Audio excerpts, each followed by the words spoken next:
¿Qué tal, amigos? Muy buenas noches, bienvenidos a una nueva edición de Mundo Empresarial. Hoy conversaremos con el doctor Enrique Vázquez. Él es un investigador de la Universidad del Pacífico, especialista en pobreza. Vamos a ver cómo están presentándose las iniciativas de programas sociales del actual gobierno. ¿Son ejecutables? ¿Son razonables? ¿Son sostenibles?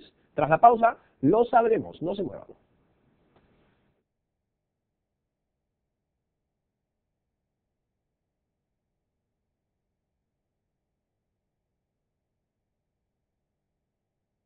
Bien, estamos con el doctor Enrique Vázquez, investigador de la Universidad del Pacífico, especialista en pobreza, como hemos anunciado.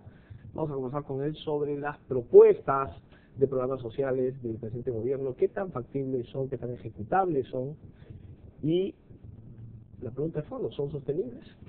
¿Cómo estás viviendo el programa? Muchas gracias por la invitación, Bruno. Gracias a ti por venir, siempre es un gusto tenerte por acá. Cuéntame sobre tu particular punto de vista en torno a las principales propuestas relacionadas con los programas sociales que se han anunciado. ¿Son viables?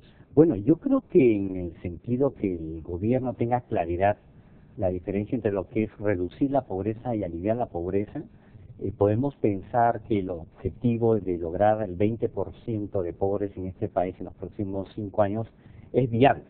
Por el lado de la reducción, se necesita un gobierno que realmente incentive a la inversión privada que genere empleo. Porque la única manera de resolver la pobreza es vía empleo digno a las personas menos calificadas. Así es. Eso es lo más digno, lo más correcto. Y que es lo que realmente esperamos que el gobierno, sobre todo el ministro de Economía, empuje a sus ministros de los sectores productivos a que el empresariado se compre el pleito de generar más empleo de manera más extensiva, ¿no?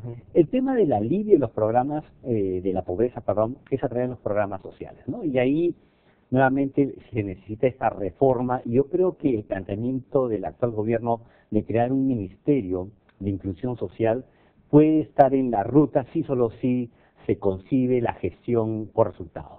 Claro. Porque si realmente no se tiene claridad, por ejemplo, qué resultados debe alcanzar este ministerio, yo creo que ahí podría haber problemas, ¿no? Recordarán que en el gobierno del APRA se hizo una reforma, pero fue de carácter muy administrativo. Acá tendría que ser algo más estratégico. Por ejemplo, tener claro que hay que reducir la desnutrición crónica infantil, hay que reducir lo que es la mortalidad también materno-infantil, el tema de los logros de aprendizaje, acceso a servicios de agua y desagüe, y tener sobre todo este concepto privado, que hay que usar los recursos de manera eficiente y eficaz, ¿no? Que es lo más crítico en el sector público.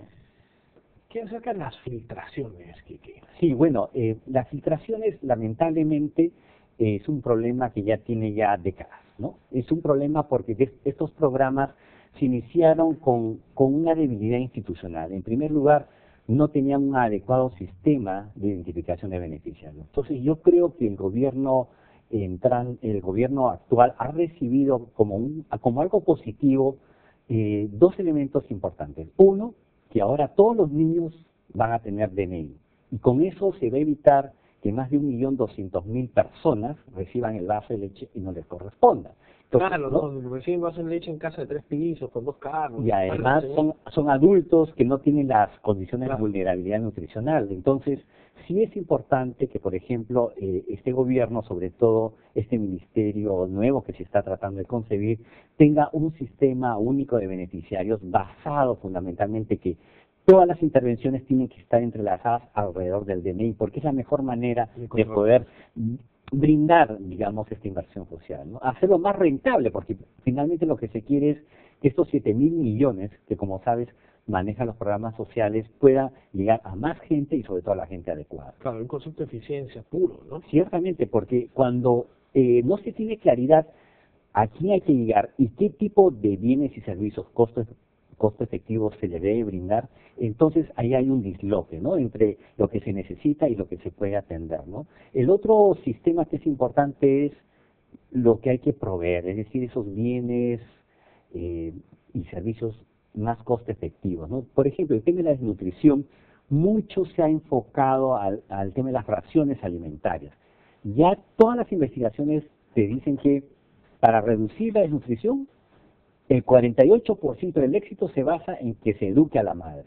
Claro, es desde la concepción, prácticamente. Así es. ¿Ah? Entonces, No es ahí entra un elemento vital que es básicamente cambiar patrones, actitudes, comportamientos. El otro 12 o 13% es agua y desagüe. Entonces, sí se necesita que este programa Agua para Todos pueda llegar realmente a las poblaciones más vulnerables. Y en tercer lugar, es el tema de las raciones. Que las raciones ahora, por ejemplo, ya existen lo que se llaman unas sales muy enriquecidas que se llaman chispitas. Y estas chispitas son como unos sachets que ya se producen en el mercado internacional y que realmente con 9 centavos de dólar estás realmente aportando casi 32% de los nutrientes.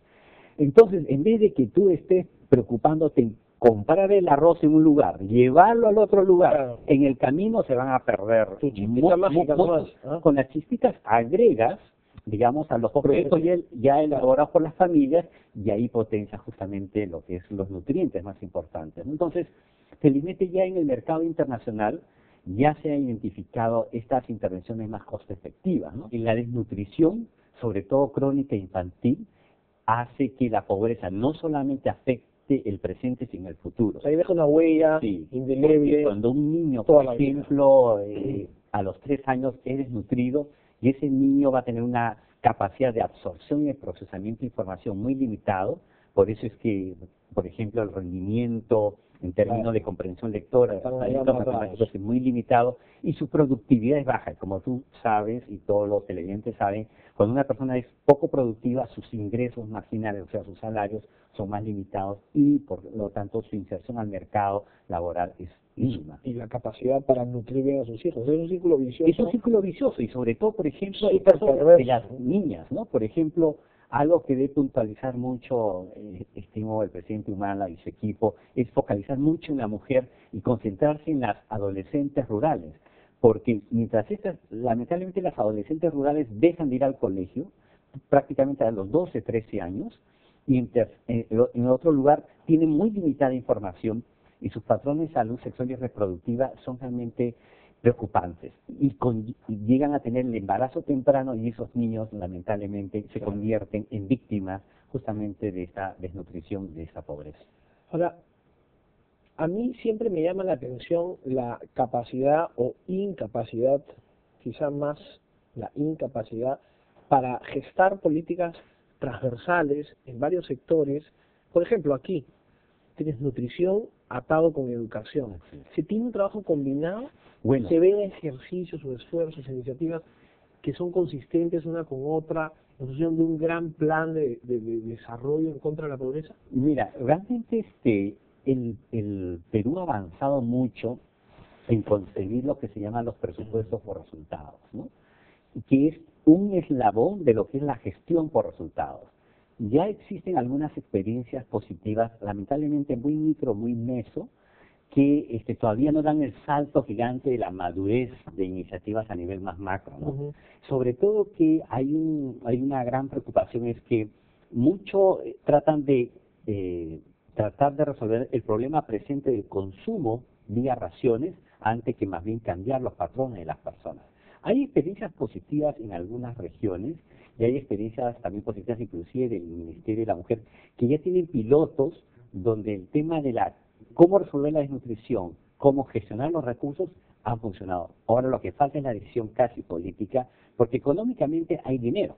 En nuestro país, por ejemplo, solo el PRONA maneja más de 370 millones de soles, juntos más de 700 millones, y así sucesivamente 26 programas explican 7.000 millones. O sea, dinero hay. Claro. Lo que falta es este tema de gestión, ¿no?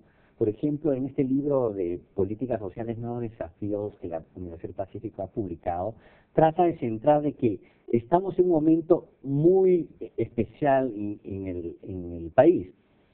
Los problemas están claramente definidos, hay ya los instrumentos como presupuesto por resultados, hay la decisión política de fusionar estos programas sociales en uno. Ahora lo que falta es armar, como se dice, todo el edificio, claro, para que todo funcione, como tú dices muy bien, en sintonía, ¿no? Y entonces nosotros estamos preparando una propuesta en la Universidad del Pacífico para ayudar de alguna manera al gobierno a un poco enriquecer el debate en lo que significa cómo concebir este ministerio, porque creemos, si a partir de resultados claros definimos los productos y a su vez las líneas de gerencia tengan precisiones sobre qué lograr, entonces los 7.000 millones o más se pueden hacer posible que el alivio de la pobreza sea algo tangible. Y eso siempre acompañado con este tema de la reducción, que es solo vía empleo.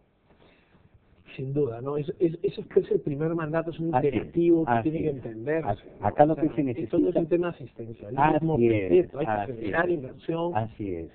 Porque es la manera más sana y más digna de brindarle a una persona la oportunidad de generar un ingreso permanente, ¿no? Como tú sabes, ojalá que con los elementos que significa la inversión minera, que va a generar mucho llegada de capitales, a su vez hubiera más impulso en el sector agroindustrial, construcción y evidentemente manufactura, porque esos son los que generan mayor demanda laboral de personas no calificadas. Entonces, 100 millones en minería son muy positivos, pero en términos de empleo más te generan los otros sectores, y las cadenas son mayores. Entonces, ahí sí es importante que el ministro de Economía y el presidente enfaticen muy bien y sensibilizar a nuestros empresarios que los excedentes sepan reinvertirlos en otros sectores donde se generen más cadenas de empleo. Bueno, pero eso no es producto pues de persuasión, ¿no? Hay que dar señales de confianza. Sí, así es, la confianza es muy importante. Yo creo que el mantener el esquema económico de una economía social de mercado, tener claridad